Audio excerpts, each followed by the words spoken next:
Okay, so this is something which we had discussed, and we have also come to a conclusion that specific surface ratio is something which is a function of uh, particle size also, which is not independent of particle size. Then we had discussed the volume shape factor. This is again another way of defining the particle shape for an irregular shape particle when you specifically have a mixture of particles. And this is something which we had defined, keeping in mind of the logic that the volume of the particle, we can directly say that it's directly proportional to the cube root of its characteristic length.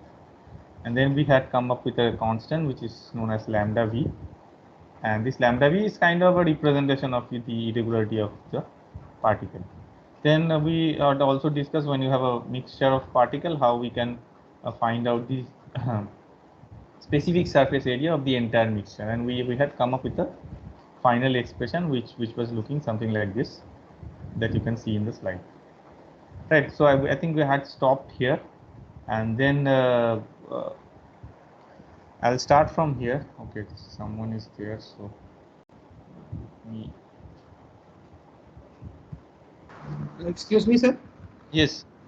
Sir, for finding specific surface area of the ith fraction, like how we find, calculated Ni? Which Ni? This Ni? Yes, sir.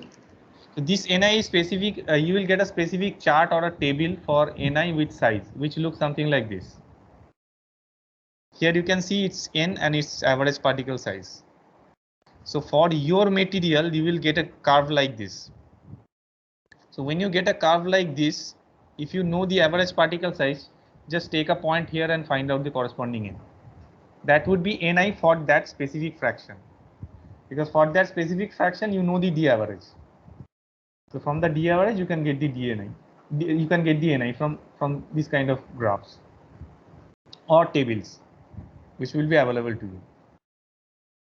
Okay, sir, got that. Thanks. Okay, got it. So next is how we can estimate number of particle in an nth sample. This will again give you a brief idea of how many particles are there. It's not the exact number, but it will give you an order of magnitude of the number of particle which is there in an nth fraction. So how we can do that? So number of particle is nothing but mass of the entire sample divided by mass of a single particle. So mass of a single particle, we have already defined this Vi as a function of lambda I. The lambda is again volume shape factor, which we had defined in the last class. So if we put the relevant expression of Vi, you can find out the Ni. Ni is the number of particle in ith sample. Obviously, the total number of particle would be the summation of all the Nis.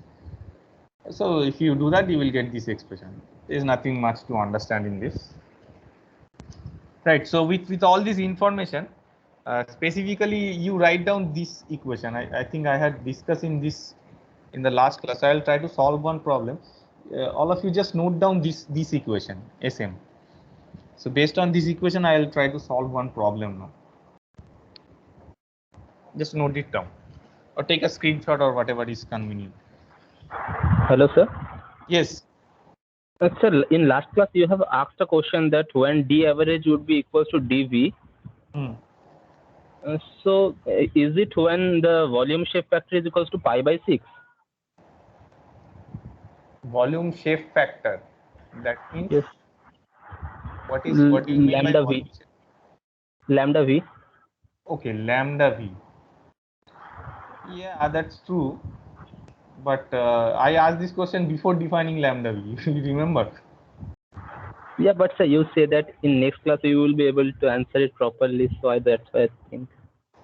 Yeah, that's a hypothetical situation basically. So lambda v is will not be equal to any specific value. That's a hypothetical situation, and which you will encounter in problems only. In real life, it will never be true. I can tell you.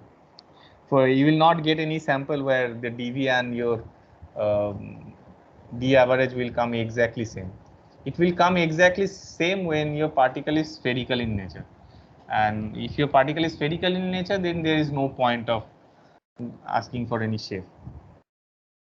So that question doesn't have a specific answer actually. I went through it, but that question doesn't have a specific answer because this cannot be true in ideal case. In ideal case, it will be true if the particle is spherical, but if it is spherical, then there is no point. So that condition kind of is something which we will be imposing to solve problems only. It may not be true in real life. Okay, so because I was just equating those volumes, means lambda v into d average cube is equals to pi by 6 into dv cube. So if we are telling that d average is equals to dv, so d cube is cancelling out, and so lambda v is equals to pi by 6. Yeah, I mean, whatever you are saying is mathematically and theoretically correct. I have no doubt. But the thing is, in reality, you will not get that condition. What you have got, lambda is equal to? Lambda v is equals to pi by 6. Pi by 6 is a specific value. Yes. So this numerical value, when the lambda v is having this numerical value, you are saying that d average is equal to dv, right? Yes, sir. Yes.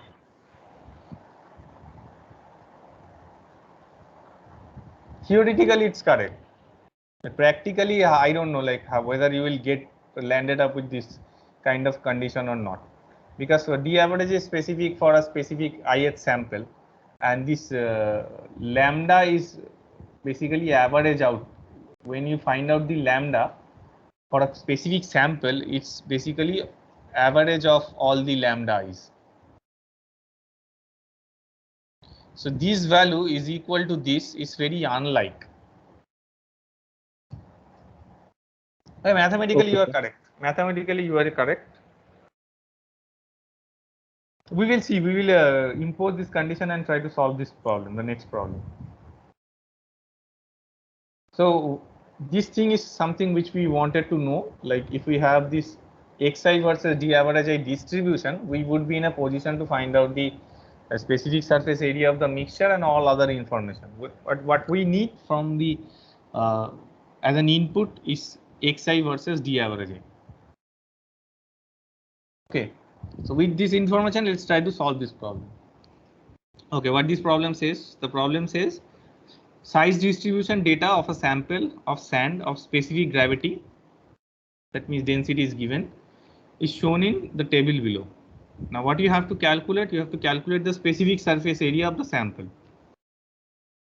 Assume the volume equivalent diameter of the particle is same as the average diameter of the particle in each sample. So this is what we have hard coded in this problem. Right. Just read this rhyme. The volume equivalent diameter of the particle is same as the average diameter of the particle in each sample. So in each sample, your d average I would be equal to dv. Sphericity and density of the sand is given as 0.9 and 2.65 respectively. Now you want to calculate ESM, specific surface area of the sample. So how will you do that? So how should we proceed? The information that we have is d average I versus weight fraction. That means the weight of that specific fraction divided by the total weight multiplied by 100. That percentage you have.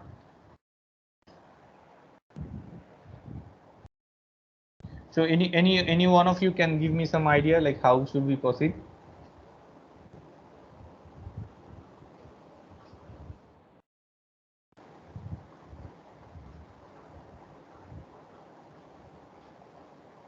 This is exactly in line with whatever we had discussed already.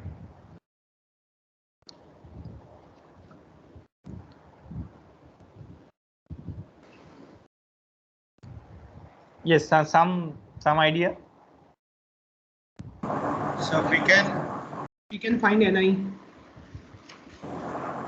yes. NI is something. Is it required? Initially, what you have to do? to start with the problem, Ni, obviously you need Ni for each sample, but I'll tell you how you can use this information. The volume equivalent diameter of the particle is same as the average diameter of the particle in each sample. So Ni will be 1 upon sphericity. And Yes. That means Ni would be what? 1 by 0.9. yes, sir. And Now then we can apply that for the 6 yes, upon rho s into summation let's of Nixi. see if I check this formula, Ni is inside the summation, right? For a general case, but for this specific problem, we can take Ni out of the summation because of the condition imposed. Do you agree with me? Yes, sir. Yes. The Ni is a specific value, and that is 1 by 5. So those who are not recalling, just check the previous classes. We had also seen that if d average I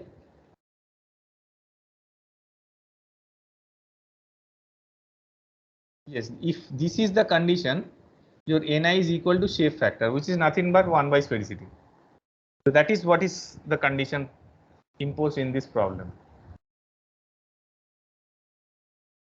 So first, to proceed, what we need is to, obviously we need Ni, but we also need the Xi versus d average I, right? So how to get this Xi versus d average I from this table?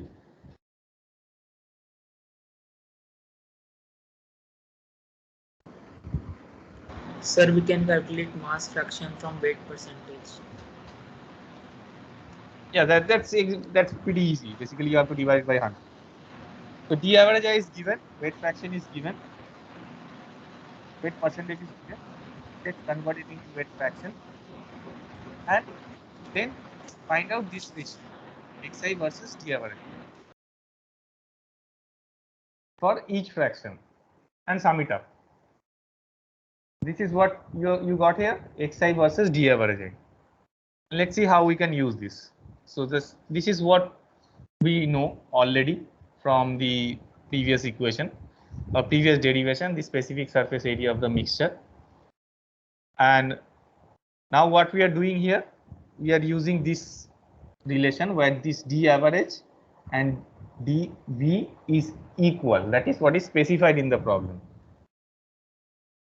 Right. So in this problem statement, it is given that d average is equal to dv. Okay. So just take any one of you, just give me the answer of this problem. You note down this value. This is summation xi versus d average I. This is the most calculative part of the problem. So if this is equal to 94.44 or 94.45, you can take. You just tell me the value of Sm. What would be Sm?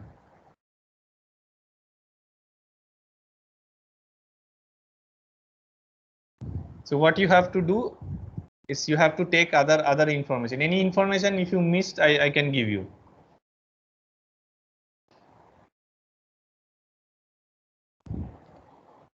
So Ni would be equal to 1 by 5 and phi is equal to 0.9 here. And the other information you need is the density. This rho s. Rho s is equal to 2.56. Let me check. Yeah, rho s is equal to 2.56 here. Now tell me the specific surface area. Anyone? What you got? So 237.6. Okay, 237.6. Anyone else? 245.691. So those are very close by. Both might be correct. Let's see. Let's see what I got. Okay, so this is what I'll put. So I'm taking out Ni. I am taking Ni out of the summation, which is equal to 1 by 5s. If I put all these values, I got is this equal to 237.60 centimeter square per gram. Be careful of this units. Don't mess it up. Okay, fine. It's a very easy problem. I hope it's clear. So let me see how I can remove these tags.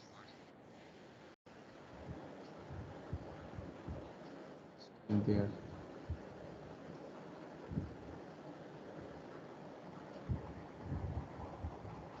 Yeah, fine, go on. Yes, this is what we got. This is the answer of this problem. Now, this is some of the way of statistically averaging the particle in a mixture of particle. So this has, I mean, this has no physics or physical background behind finding this formula. These are just statistical formula which people use to find out the particle average particle size depending on the situation, and depending on the situation it would be specified like which type of average you need to take. One is arithmetic mean, the simplest one, length mean, surface mean. These are information, there is nothing much to understand. So I'll circulate all the class notes and slides to you. Just go through it and just keep that in your mind. So okay, this is something which people use to find out the mean particle size in a distribution, depending on absolutely depending on the situation.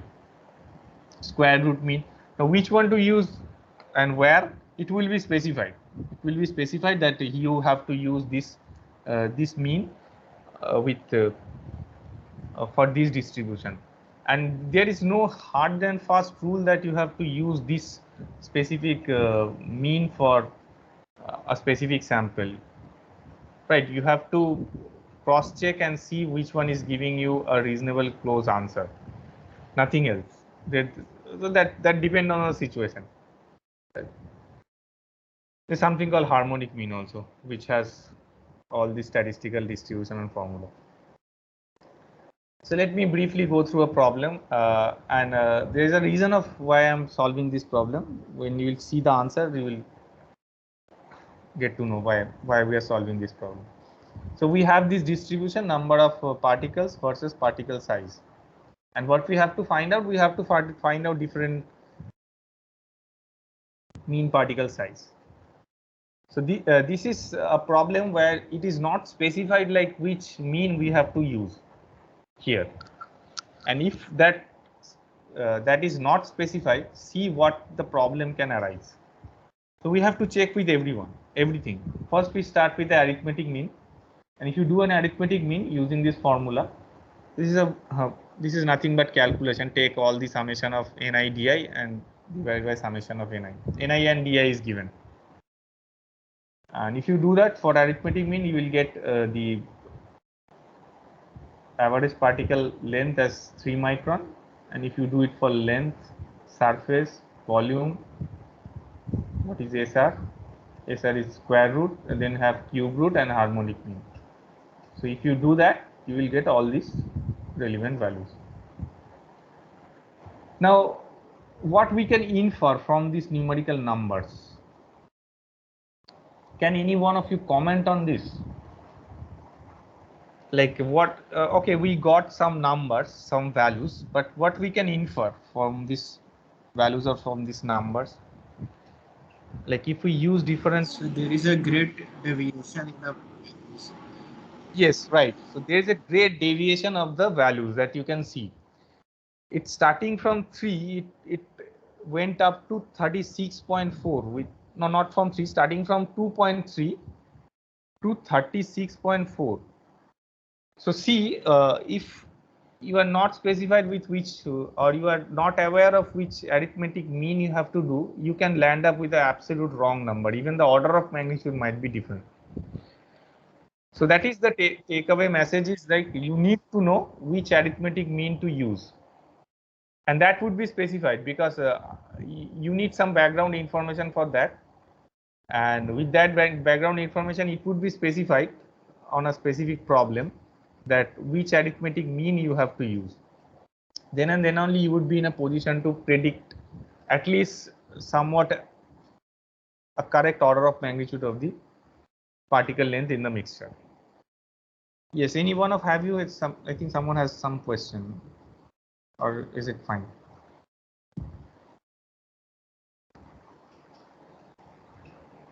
Fine. So what we have learned so far in this particle characterization. So we have seen different particle properties, which is of no such mean to us because we want to characterize the particle based using some engineered way. So we have learned some quantification technique for particle size and shape. Density I didn't win. And third is the estimation of particle properties in a mixture of particles. That is also something which we had learned, and how to get the specific surface area of a mixture, how to get the total surface area of a mixture of particles. This is something which we have learned. We will at last we have seen some statistical techniques for finding average diameter of the particle in mixture. So this is more or less in a nutshell like how you can characterize the particle knowing some properties in an engineered way. How you can calculate the shape of a particle, how you can calculate the size of a particle, of an irregular shaped particle, or given a mixture, how you can estimate some properties of the mixture. Right, so this is what we have learned so far from this particle characterization.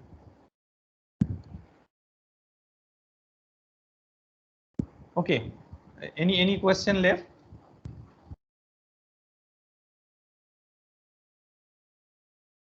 Sir, like those statistical diameters we were calculating, but like rather than numerically, what will be like the practical significance? Like suppose for that same data I say to somebody like 36.4 micron or 2.3 micron, then like practical implication of these values. Yeah, so this question was asked long time back also, like every batch asked me this question, but actually the practical implication of something which if you know a specific process where the particle is involved, and if you know the process if you have a very better understanding of the process, where from the particle came and where from the particle will go and what is the exact use, then you would be in a position to estimate that specific length. Suppose I can give you an example. Let's take the example of this one. Surface mean. So can you correlate a specific process which you know where the surface mean diameter is something which is of very relevance? I had gone through this example once before also. So this can give you a practical example of where this surface mean length would be more relevant compared to arithmetic mean. Catalysis. Yes, catalysis process. So this is where your surface mean diameter is something which would be of more relevance. Now there are processes which is not very relevant to us, but exist in the system or exist in nature, where the other means also having some significance. See, the arithmetic mean is the most common one. So when you don't want to have any particle properties to be used for your process, but you just wanted to know what is the average size so that you can store it in a specific area or something like that, then you need to know the arithmetic mean. Again, volume mean is something which is very relevant when we talk about the storage of particle. So these are some of the practical application of this means. The square root mean, cube root mean, and harmonic mean are something which we don't encounter mostly in our our curriculum or our processes. I think this is partially answered your question, not completely, but somehow partially answered your question. Yes, sir. Got it. Okay, let's move to the next module, which is sheaving. So this is we have completed. I'll share the entire notes together.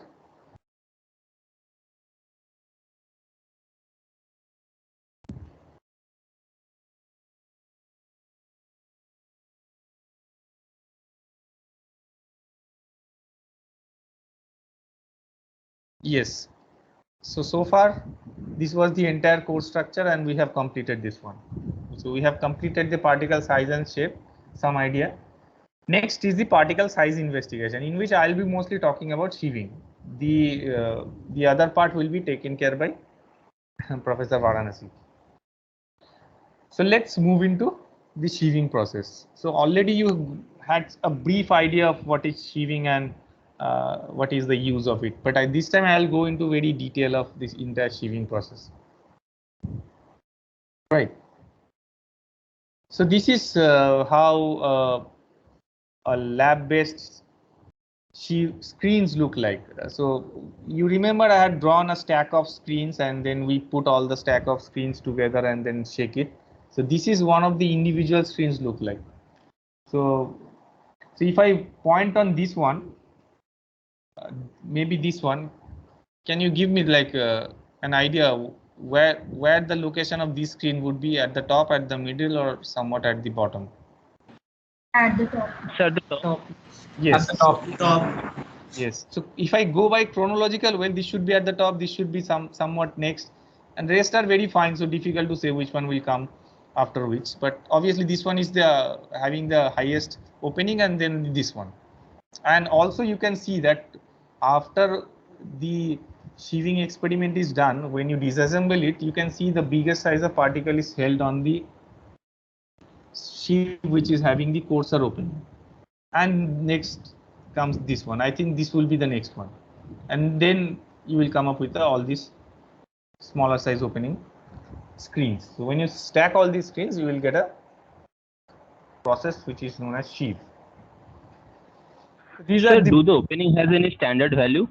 obviously these has all the standards and everything. These are international, Indian standard. I will go through everything. Don't worry. Okay, sir. So these are some of the books which I followed for this sheaving sub module only. I think all of you have at least 3 soft copies. The Brown and the Coulson recession and the mineral processing and design operation. These 3 I had already circulated. This is a McCabe Smith book. I think most of you already have it. I think some of you have it. If you don't have it, you will get it in the internet, so you can download it. This book, unfortunately, this book doesn't have any soft copy, so it's not possible for me to provide you this one. But whatever relevance information you need, you will get it in the slides or in the class notes.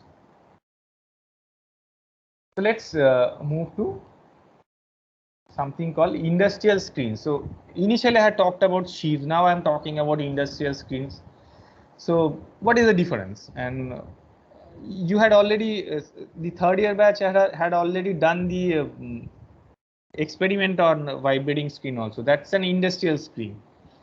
So what is the difference between these two? I'll come into that. So industrial screen is nothing but, again, it's a stack of basically it's a stack of screens, but there is a difference. The difference you will get to know when I describe this industrial screen. Okay, this is a typical animation of an industrial screen, where you can see that the particle mixture is put on a specific screen which has an opening. The bigger size particle is coming out from the top of the screen in a continuous process, and the smaller size of particle is going to the next screen where it is collected from the one opening of the screen. This might be a solid screen, doesn't have any opening, so that nothing can go out. And this is two stage industrial screen. You can have multiple stages where you can get more fine particle distribution. But here, from the mixture, we can divide it into, we can separate this mixture into 2 set of particles, right? And let me show you an animation of the entire process. Then you will get some idea of how it works in industry. So I'll just run a very small animation.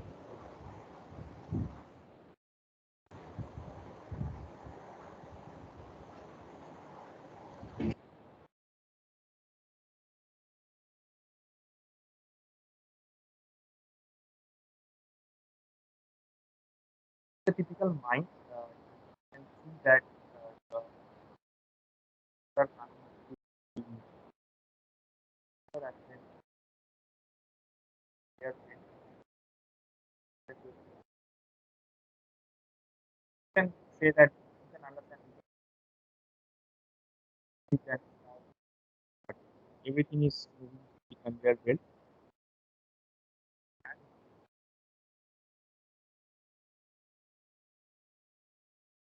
The entire machine is vibrating.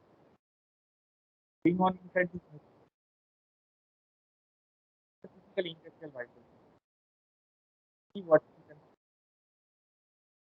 The inside you can see that the particles are coming from the top and the entire assembly is vibrating, right? And the bigger size of particle is kept here. It will be moving out from one direction.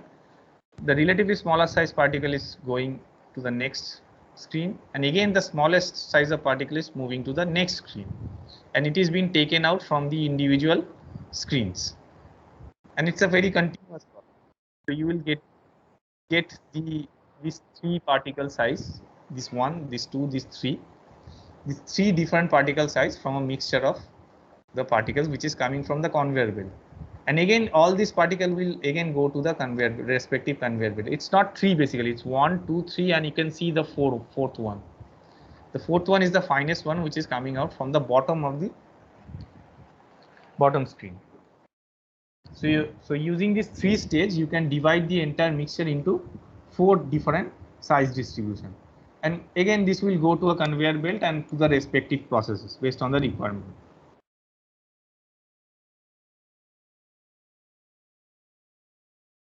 You can see that this one has an elliptical movement, but this doesn't mean that all these screens have elliptical movement. The movement can be elliptical, movement can be horizontal, movement can be vertical. So there are different screens, again depending on the process they work.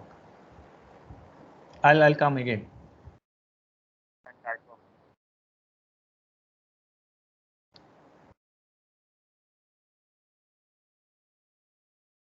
So you get some idea of how the industrial screens work. This is some other example of industrial screen. This is a vibrating screen, the first one where I'm pointing now, this one, and this has two different movement. One is the vertical movement, another is the horizontal movement. As you can see that the mixture of particle is fed at the top of the screen, and you can get the respective size, different sizes of particle from the individual openings. So here you will get the bigger particle and relatively smaller particle as you go down, and here you will get the smallest particle. So these are individual screens, and the entire assembly is vibrating in this direction as well as in this direction, so as to reduce the clogging. This is known as tumbler screen, where you put the particle and it will move in a circular way, and again this has a screen. I'll show you the animation later on, and you will get the smaller size of particle coming out from one opening, and again as you go down you will get the smallest size of particle at the bottom. This is another screen which is known as tumbler screen. Now which screen is used for which type of particle, this I will go later on, and I'll talk about the industrial screen in detail. The other one is known as trommel. So this is the entire assembly rotates in one direction, and you put the feed here, and it is inclined with the horizontal at a specific angle. And if you see carefully the opening, this has a small opening, and the relatively bigger opening is here. So what would happen, you will get some particle falling out from here, some from here, some from here, and some from the outside, because it's inclined. So the biggest particle will come out from here, and relatively smaller will come out from here, and the smallest particle you will get from here. So this is mostly, this kind of trommel is mostly used for separating the waste based on their size, so that it can be fed to the respective department for post processing. Okay, now let's move to sheaves. So I had talked about industrial screens, and now I am moving to sheaves. So when I use the term sheave and think on a daily life event in our house, what comes into our mind? Any sheaving process that you see? Not nowadays, we don't see it, but those who stay in villages, they might have Sir, seen it. while in Obviously operating parts of atta or like that. Any household thing where you see the sheaves in your kitchen. It may be very So specific. while separating stones from atta, I think, or something. Can you give me an idea or any something which comes into your mind? So separating the Any Removing example? from the tea. removing small stones from pulses, dals, and all this.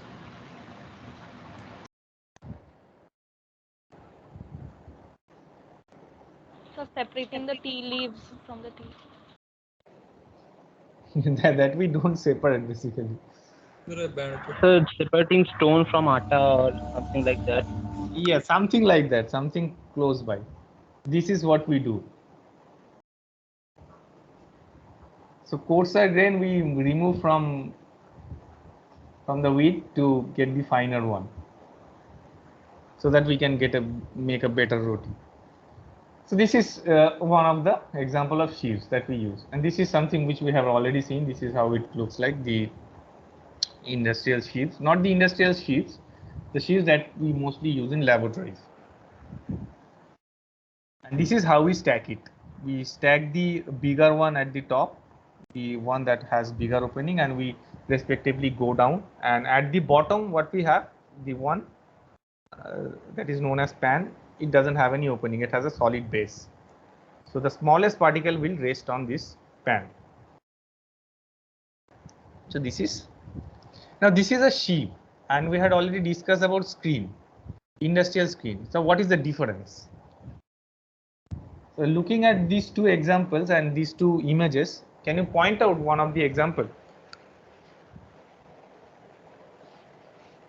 So you have seen the video like how the industrial screen operates, and this is a sheave. This is a sheave. This is a typical sheave where you stack all these screens together, and then you vibrate the entire thing, and you separate out the particle. Sir, in screen the platform is moving, while in the sieve the particles are moving. In both the cases, particles are also moving.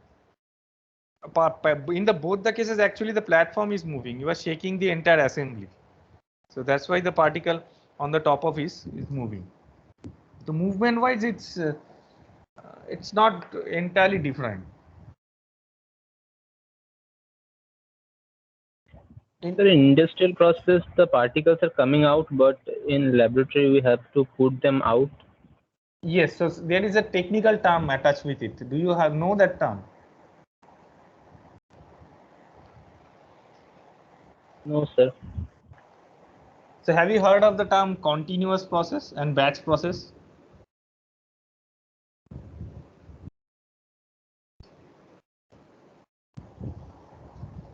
Any one of you have heard of this term? Those who are in third year, they must have heard this term already.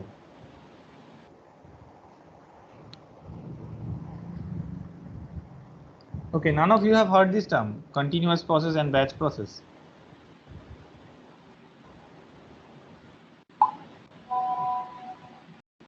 Yes, sir. In CPC we heard. Yes, those who are in second year, they are just, the CPC process is just going, so they don't know. So continuous process is a thing. What you said is exactly the same. It's a continuous process, and the answer is right. One is a continuous process, another is batch process. In a continuous process, you have an input which is coming into the system, and you have a continuous output, and the entire system is in kind of steady state. So that's a continuous process, and industrial screen is a continuous process. When it runs at a steady state, so it's a continuous process. So things are coming and things are moving out at a continuous state. Whereas the sheaves are is a batch process, where you do the entire operation and you disassemble the entire thing and take out the separated particle. So that's one of the difference. What can be the other difference?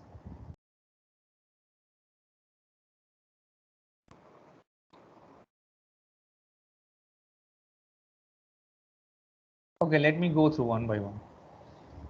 One is a continuous process while another is a batch action, right? Agreed. Second one. So sheaves wire are usually of small diameter, where the screens will have relatively large wire thickness. So it's difficult for you to answer this one because you haven't seen the actual industrial screens. So industrial screens are usually made of very heavy wires, where the laboratory sheaving process will have relatively less thicker wire thickness. Wires are the things which is used to make these screens. Can you comment on that? Why this is like that? So because of mass production, Right, absolutely so they right. have, Because yes, right. Because of the mass production, and it's a continuous process which will go on 24/7. So you need to handle heavy load. So to handle heavy load, these industrial screens are usually made of heavy base. That's why it has the wire thickness is relatively high. Third one, sheaves are used, both these two are complementary basically. Sheaves are used for light industry and fine separation, and the screens are usually used for heavy dust and last longer. Right, so if you wanted to separate fine particles, fine separation means suppose you have a particle where you want to separate particle even if it has a difference between 2 centimeter or 3 centimeter, something like that. Even in microns, you want to separate particle which is of 100 microns from a mixture of 100 to 1000 micron. So there the industrial screen may not be relevant, because if the particle size is very small, the interparticle interaction, the adhesive force and the cohesive force, those things are very strong. So even when you are shaking the screen, you need to get out of this, you need to provide more energy than this adhesive and cohesive force, so the particle detach with each other and then separate out, which becomes very difficult, and it may not be very energy efficient. That's one problem. Another problem is to separate a very small size of particle, you need to make screens which has to have a very fine opening. Now to maintain that fine opening in an industrial belt, in an industrial scale for a long time, it's difficult because the chances are high that the particle will go and clog the screens. So that's why for fine separation we use the laboratory sheaves, whereas for the heavy separation we use the industrial screens. And there is no need for separating such a small particle in an industry, because that is not needed. If you need a very fine separation and very uniform particle, that is something which is used for research purpose, not for industry. So even with some distribution, the particle will work properly. So that is one of the difference. So let's move into the sheaves and see what is the technicality and what are the details. So sheaves is one of the easiest and most rapid method of obtaining particle size analysis. It is restricted to powders having greater proportion coarser than 40 microns. Yes. Any questions? Okay, this is what I already said, that it is restricted to a relatively bigger particle. So if you're, it's a thumb rule. It was observed that if your particle size is smaller than 40 microns, the sheaving is not an efficient process, both practically and economically. So that's why it's not used. For fine powders, the method is not generally used because of high cost of producing sheaves. So that is another reason. One reason is particle will coagulate, and another reason is that the cost involved. The cost would be very heavy if you want to make a sheave of very fine opening. So this is more like an information. These are the type of sheaves. A variety of aperture range. What is aperture? I'll come in the next slide. The variety of aperture range currently being used for most of the sheaves are, these are standards: German standard, American standard, French series, Russian methods, Institute of Mines and Metallurgy standards. So this is British standard and the Indian standard of screen. So except the last one, rest all are international standard screen. The most popular one, the Taylor series. That's why I made it in red. So this is a very popular one that is mostly used, and it obviously depends on the country, depending on the system. You use different type of standards. Details of some of the standards I will go, and the last one is the Indian standards. So I'll mostly go through this Taylor series and Indian standard screen, how we define the screens, and a little more details on that. So before that, let us see what do we understand by aperture. So aperture is the size of square opening, the space between the individual words which you have on a specific screen. So that is known as the aperture. So let's, if this is your screen, let's zoom a bit and see the word. Right, this is how your word will look like, and this is how we define the aperture. It is the size of square opening, the space between the individual word, that is known as the aperture. It's a square opening, and the length of the square, not the chord, it's the length of the square that is known as the aperture of a specific screen. Now, if I go from top to bottom, aperture will decrease or increase?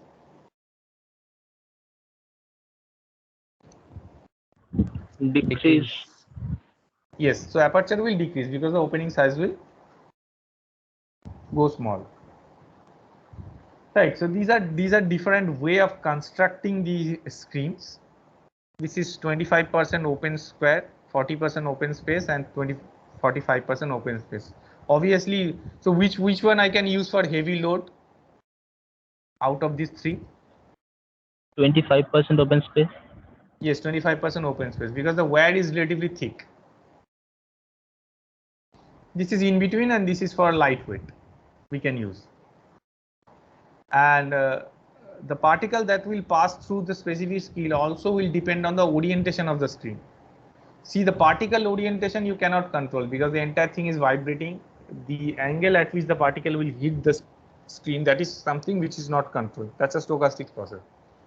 But the orientation of the screen is obviously something which you can control.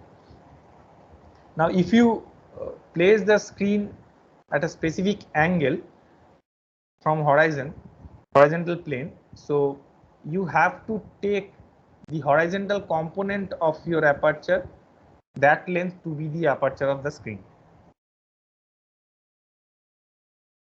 Right. Okay. So there is something called mesh number, which is very a very well technique, or the way a very well designation which is used whenever we talked about the shield. So for German, American, and British standards, it indicates the number of aperture per linear length. Linear length means here it's mostly linear inch. So it is the number of aperture that you have in a linear inch. So that is known as the mesh number of the screen. Now, if I go by this definition, so if I go from the top to bottom, the mesh number will increase or decrease? Increase.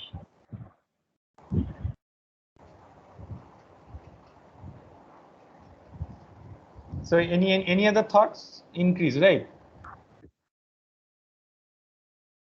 Yes, obviously it Yes, will sir. increase because it's the number of aperture per linear length. Obviously, if you increase this number, that means the opening is decreasing, and that is what is happening if you go down. Now let's see the Indian standard of defining. So there is no reason, I mean, there is no physics or logic behind defining this thing. This is how it is defined long time back, and this is the standard which is being used. For Indian standard screen, the mesh number is defined as it's the equal to its aperture size expressed to the nearest decamicron. Why it is defined in this such a way, I have no idea. Why it is nearest decamicron, why not nearest decamillimeter or something like that, I have no idea. But this is how it is defined, the Indian standard screen. Now, for Indian standard screen, if I go from top to bottom, the mesh number will decrease or increase?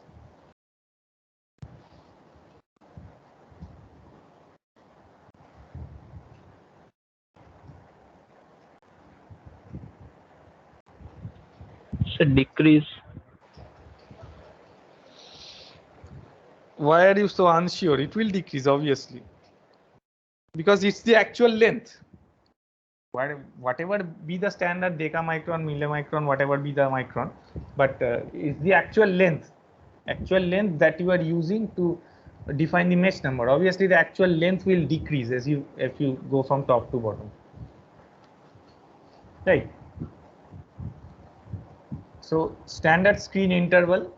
So whenever I'm talking about this entire sheaf, and when you have two consequent screens one after each other, there's a standard.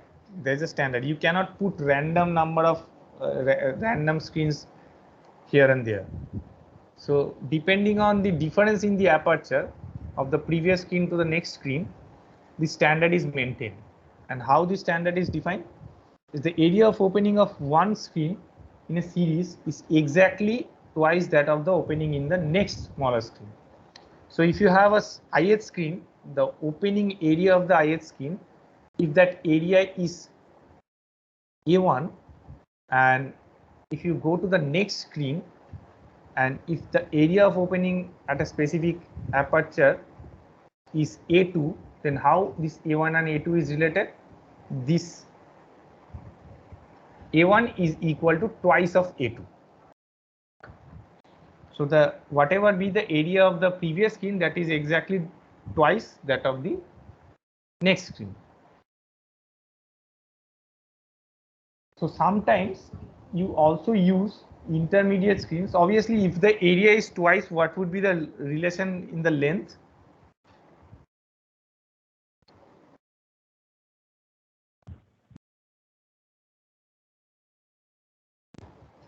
The So root 2 times. Yeah, root 2 times. So sometimes people also use intermediate screens where the difference between the consecutive screen is 2 to the power 1 by 4 instead of root 2. So this is a very specific problem or a specific condition where you have intermediate screens defined. If it is not specified that you have an intermediate screen, then the thumb rule is the difference is root 2 times. The materials that is usually used is phosphorus bonds wire, brass or mild steel. Where wires are also used sometimes. So this is the materials of construction. So we don't have time left. So next day I'll solve one problem of how we can find out the aperture. This is a table where you can see that these are the sheave numbers and these are respective openings, and this is just a table to see how we see it in industry depending on all your standards which is defined here. The Taylor series is something which is very popular, and we have Indian standard here.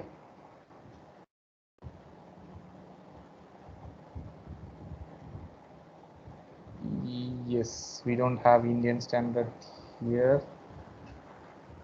So as you can see that this is the sheave number. Okay, this is Indian standard sheave. See, if you go down from the top to bottom, the actual opening is decreasing. That's why your sheave number is also decreasing. Whereas it's the reverse in the Taylor series. See, the numbers are increasing as you go down because the way we define the Taylor series. The reverse that of the Indian standard. These are relevant wire numbers and everything which you can see in a table. Okay, I'll stop here, and next day I'll solve one problem on how we can find out the aperture of a specific screen. And there are some other terms which is involved, which we will also learn in the next class. And then we will go and see how we can find out the screen efficiency. So screen efficiency is something which is something of interest, and you will get to see the technique in a more detailed way. Right. So any questions so far?